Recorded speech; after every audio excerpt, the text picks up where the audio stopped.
जय श्री राम दोस्तों, स्वागत है हमारे YouTube चैनल समृद्धि में।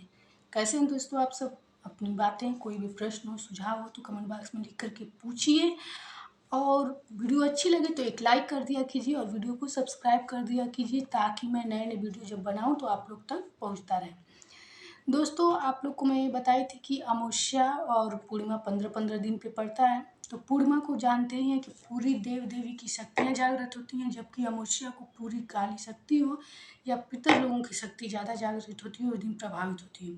तो इस दिन क्या ऐसा करें कि जिससे इसका प्रभाव आपके घर पे कम से कम पड़े, ना के बराबर पड़े। सबसे पहले तो आप लोग को बताऊंगी कि पितरों का यदि सही तरीके से पिंडदान नहीं किया जाता है तो वो घर में नकारात्मकता का माहौल होता है, तमाम तरह की समस्याएं उत्पन्न होती है। तो सबसे पहले आप लोग एक चीज़ नोट कर लीजिए कि पितरों का जो हवन तर्पण होता है वो पितृपक्ष में भली भांति किया कीजिए। खाना न निकाला कीजिए, कौवे को, कुत्ते को खिलाया कीजिए। यदि इस प्रकार आप नहीं कर पाए हैं तो किसी भी अमावस्या के दिन आप लोग ये सब अच्छे से कर सकते हैं। और अमावस्या के दिन क्या क्या करेंगे जिससे आपके घर में शांति रहेगी, नकारात्मकता का माहौल नहीं होगा। जानते हैं दोस्तों, अगर भगवान नाराज हो जाते हैं तो आप लोग को शायद वो माफ़ कर दें और क्षणिक में फिर आपकी पूजा से संतुष्ट हो जाएंगे, लेकिन पितर नाराज हो जाते हैं तो वो जल्दी मानते नहीं हैं। तमाम तरह की परेशानियां आपके घर होंगी, आप लोग खुद समझ जाएंगे कि पितर दोष के क्या लक्षण होते हैं। आकस्मिक दुर्घटनाएं होती हैं, हर कार्य बाधित होता रहता है। कोई कार्य आप करने जाएंगे वो बिना बाधित के सफल होगा ही नहीं। शादी विवाह नहीं होती है, संतान नहीं होती है कि ताकि आप लोग घर में कोई समारोह कराएं। दुर्घटनाएं होती हैं, अकाल मृत्यु का भय हमेशा घर में बना रहता है। ये सब परछाई है उस चीज़ की, छाया बनी रहती है। इसलिए आप लोग पितृपक्ष में अपने घर में तो पितरों का पिंडदान तर्पण खूब अच्छे से किया कीजिए। और प्रत्येक अमावस्या को जो मैं बता रही हूँ वो कार्य आप लोग जरूर किया कीजिए। पहली बार प्रत्येक अमावस्या को अगर हवन तर्पण आप लोग पीपल के वृक्ष के नीचे कर रहे हैं तो ये सबसे अच्छी बात है। लेकिन यदि कोई ऐसी बात नहीं है और बस आपके घर में कार्य बाधित हो रहे हैं, आप लोग पिंडदान भी अच्छे से करते हैं, तो उसके लिए मैं आज आप लोग को बता रही हूँ कि क्या ऐसा करेंगे ताकि आप लोग का जीवन अच्छा रहेगा। और आप लोग के घर यदि ऐसे कार्य, ऐसे सब दुर्घटनाएं होती होंगी तो वो सब खत्म हो जाएंगी। तो आप लोग को मैं बता दूं कि सबसे पहले कि काली शक्ति जो होती है अमावस्या के दिन बहुत ही विकट रूप ले लेती है और उसमें शक्ति ज़्यादा होती है। इसलिए अमावस्या के दिन ज़्यादा से ज़्यादा दीपदान करना चाहिए। अब मैं आप लोग को बता दूं कि दीपदान ही क्यों, क्योंकि दीपदान में वो शक्ति होती है जो काली चीज़ों को खींचती है अपनी तरफ, बुरी शक्ति को खींचती है। इसीलिए तो शाम के वक्त अपने मेन दरवाजे पे दिया जलाया जाता है। सबसे पहले पहले के लोगों को आप लोग देखते ही होंगे कि अपने घर में शाम होते ही दिया जलाते थे, क्योंकि ये शक्तियाँ काले अंधियारे में ज़्यादा जागृत होती हैं। अमावस्या के दिन जानते हैं एक ज़्यादा काला रात होता है। तो चलिए वीडियो को आगे बढ़ाते हैं। आप लोग वीडियो स्किप मत कीजिएगा, क्योंकि पूरी वीडियो समझ लीजिएगा तभी कोई चीज़ कीजिएगा। सबसे पहले आप लोग अमावस्या की सुबह जब उठिएगा तो नहा धोकर 1 लोटा जल और अपनी इस दोनों अनामिका से और अंगूठे से चुटकी भर चावल उसमें डाल करके और पीला फूल 5 फूल ले करके चले जाइएगा पीपल के वृक्ष के नीचे। आप लोग 1 लोटा जल और ये फूल चढ़ा करके चले आइएगा। उसके बाद घर में आइए, घर को पूरा अच्छे से जब खाना वाना बना लें तो खूब अच्छे से प्रत्येक कमरे में झाड़ू लगा करके और साफ़ सफाई कीजिए।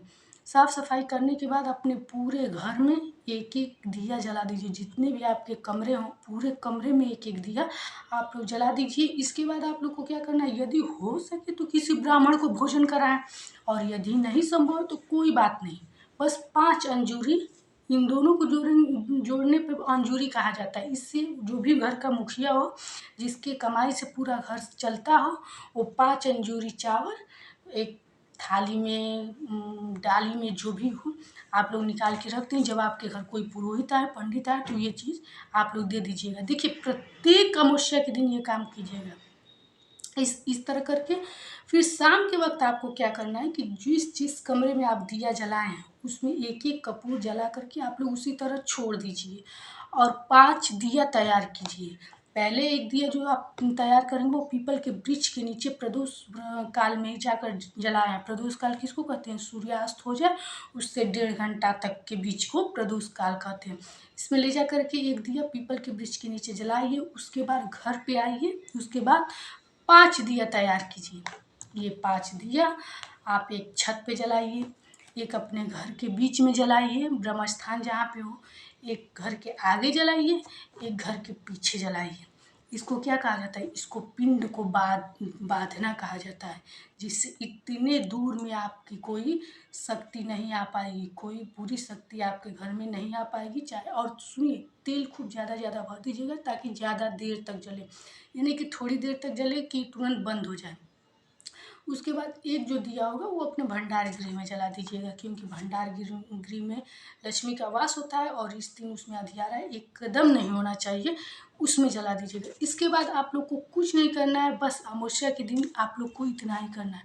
दोस्तों देखिए, अमावस्या के दिन ये कार्य इसलिए किया जाता है क्योंकि जैसे जैसे शाम ढलती है बहुत जल्दी से अंधियारा शुरू होने लगता है, क्योंकि चंद्रमा के एकदम दिन कल से शुरू, एक दिन बाद से शुरू हो जाता है। तो आप लोग क्या कीजिएगा कि ये अमावस्या के दिन जब ये कार्य किया जाता है तो जितनी बुरी शक्तियाँ आपके घर पे पहले से होती हैं या आने वाली होती हैं, उन सबको दिया जितना ज़्यादा रहता है वो खींचता है अपने तरफ और उसमें वो जल के ख़त्म हो जाते हैं। तो अगर आप लोग के घर ऐसी कोई दुर्घटनाएं हैं, समस्याएं हैं, बाधित होती हैं, तो आप लोग ये कार्य जरूर करें। कल से ही करना शुरू कीजिए, पहले ही अमावस्या के दिन से, क्योंकि वैशाख का अमावस्या वैसे ही बहुत पवित्र होता है और काफ़ी, आप लोग को मैं पिछले वीडियो में ही बताऊँ कि ये 3 दिन में किया गया उपाय बेहद चमत्कारी होता है। तो कल से यदि आप ये कार्य प्रारंभ करते हैं और हर अमावस्या को करते हैं तो मैं एकदम निश्चित करती हूँ आपके घर कोई काली शक्ति, कोई बुरी शक्ति नहीं रहेगी। और अगर पितृदोष लगा है जिससे आपके घर हर कार्य बाधित होता है तो सब धीरे धीरे करके ख़त्म हो जाएगा। लेकिन एक काम आप जरूर कीजिएगा, पितृपक्ष में पितरों का स्वागत अच्छे से कीजिएगा, ये चीज़ करना बहुत ज़रूरी है। दोस्तों देखिए, आप लोग, हम कहते हैं कि आप लोग के घर जो भी दक्षिण दिशा में, यदि आप लोग मृतक लोगों के फोटो अगर नहीं लगाएं तब भी दक्षिण दिशा में एक अगरबत्ती या एक दीपक आप लोग जरूर शाम के वक्त जला दिया कीजिए, क्योंकि अपने मंदिर की पूजा से पहले पितरों को संतुष्ट करना बहुत ज़रूरी होता है।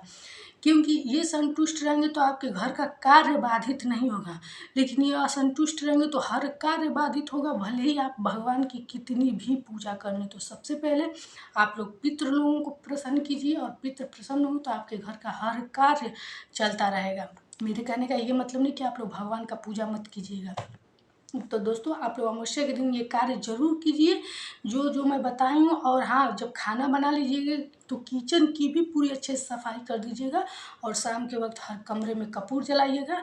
इसके बाद आप हमको कमेंट बॉक्स में लिख करके ज़रूर बताइएगा। देखिएगा आपके घर का कैसे हर कार्य स्मूथली चलने लगेगा। लगभग 2 या 3 अमावस्या को अगर ऐसे आप कर देते हैं तो आपका घर एकदम अच्छा हो जाएगा, पूरी नकारात्मकता खत्म हो जाएगी। देखिए, पितृदोष जब होता है तो दिमाग की बीमारी होती है। तो ये जो कपूर में जलाने को कहूँ, कपूर में ऐसी शक्ति होती है कि वो नकारात्मक जो शक्ति जो दिमाग को प्रभावित करती है उसको वो ख़त्म करती है, उसके में ऐसी शक्ति होती है। इसलिए मैं प्रत्येक कमरे में आप लोग को कहूँ कि कपूर जला के छोड़ दीजिएगा, क्योंकि पितृदोष में दिमाग से ही सारी समस्याएं एक उत्पन्न होती हैं। इसलिए आप लोग ये काम जरूर करें, जो जो बताएं वो इस दिन कीजिए।